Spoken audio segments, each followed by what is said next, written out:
Hi, I am Muhammad Wahiduddin. My teammates are Syed Asif, Syed Riyaz, Sajid Ahmad.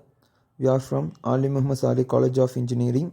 Our project is Smart Solution for Railways using IoT. This map explains our project step by step. In our website, passenger can book their tickets and generate QR code. We used Python, IBM Cloud, IBM IoT platform, Node-RED, MIT App Inventor to create the project.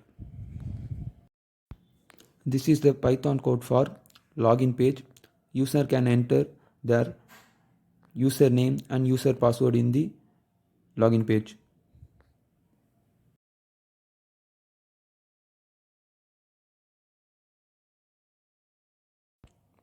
This Python code is for registering passenger details like passenger name, email ID, contact number, gender.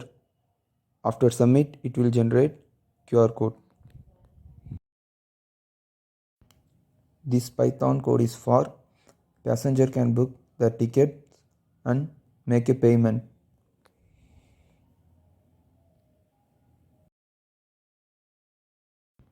This web page is for reserve passenger tickets.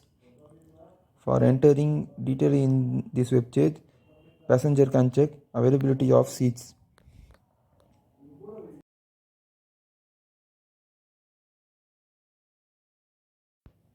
This is our project Smart Solution for Railway System using IoT.